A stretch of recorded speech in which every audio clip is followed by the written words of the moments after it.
তাহলে এসে গেল আজকের রেসিপি সান্টা ক্লজ, একেবারে নতুন ইউনিক রেসিপি।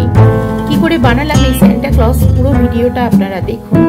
আমার চ্যানেলে অলরেডি দেয়া রয়েছে ক্রিসমাস ট্রি, অবশ্যই আপনারা সেই ভিডিওটি বেল আইকনে দিয়ে দেব, দেখে নেবেন। নমস্কার, আমি পারমিতা, আপনারা দেখছেন পারমিতার পাকঘর। আজকে যে রেসিপি আমি নিয়ে এসেছি সেটা একদম ফায়ারলেস রেসিপি, কোনো রকম কিন্তু ফায়ারের ব্যবহার আমি করব না। আজকের রেসিপি হচ্ছে একেবারেই ক্রিসমাস স্পেশাল, বাচ্চাদের ভালো লাগার কিউট চটজলদি একেবারেই একটা সুন্দর রেসিপি।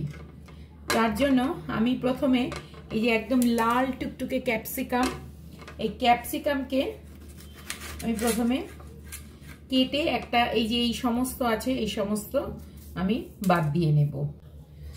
এই যে একটা পিস কেটেছি, এরকম ভাবে আমি জাস্ট ট্রায়াঙ্গেল করে একটা করে পিস আমি বার করে নেব এবং এই যে মাথার দিকটা একটু একদম শার্পেন করে কেটে নেব। দেখতে পাচ্ছেন এই যে এইরকম করে করে আমি, আপনারা যটা ডিমের বানাবেন, আজকেরটা আমি বানাবো ডিম দিয়ে এই স্যান্টা, এবং সেটা খুব সোজাভাবে বানাবো।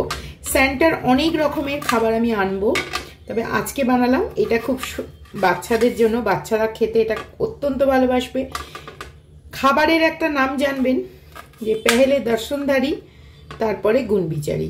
খাবারটা যদি দেখতে ভালো লাগে বাচ্চারা কিন্তু খেতে অত্যন্ত ভালোবাসবে। বাচ্চারা কেন, বড়রাও যে কোনো পার্টি স্ন্যাক্স হিসাবেও কিন্তু আপনারা এটা খাওয়াতেই পারেন এবং বানাতেই পারেন।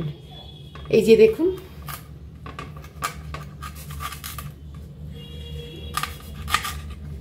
এই যে এইভাবে আমি কেটে নিলাম। দুটো সেদ্ধ ডিম নিয়ে এসেছি, ডিম দুটোকে আমি একদম মাঝামাঝি সমান করে কেটে নিচ্ছি। ডিম কাটতে গেলে সবসময় ছুরির ঠিক মাঝখানে আঙুলটা ঠিক এইভাবে রাখবেন, যেভাবে আমি রাখলাম, তাহলে ডিম কোনো দিন ছোট বড় করে কাটা হবে না। এরকম ছোট ছোট টিপস ও ট্রিক্স পেতে আপনারা আমার চ্যানেলটিকে অবশ্যই সাবস্ক্রাইব করে রাখুন এবং বেল আইকনটা বাজিয়ে রাখুন।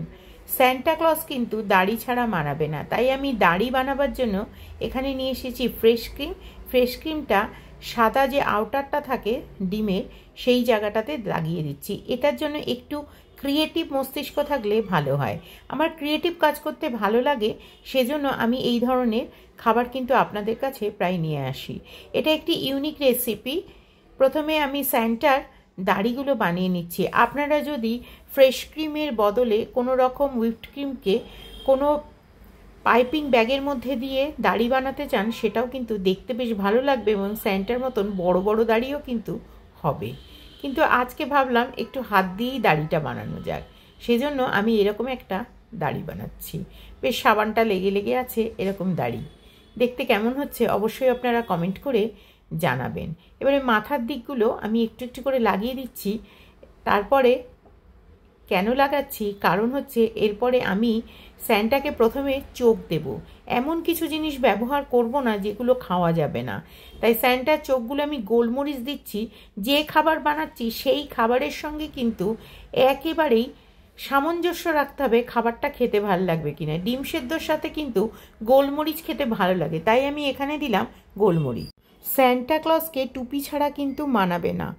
তখন যে আমি মাথার উপরে একটু একটু দাড়ির সাথে সাথে মাথার উপরেও একটু ক্রিম লাগিয়ে দিয়েছিলাম, ফ্রেশ ক্রিম, সেই জন্য সেই ক্রিমটা দিয়েই এটা একটা আঠার মতন কাজ করছে এবং সেটা দিয়েই দেখুন আমি পরিয়ে দিচ্ছি ক্যাপসিকামের টুপি।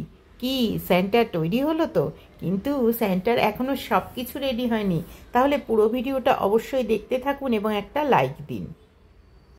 সান্টা ক্লজ একা সাজলে কিন্তু হবে না, তাকে একটু জঙ্গল টঙ্গল দিয়ে পেরিয়ে টেরিয়ে তো আসে, সেজন্য একটু জঙ্গল টঙ্গল বানিয়ে দিচ্ছি কয়েকটা ধনেপাতা দিয়ে।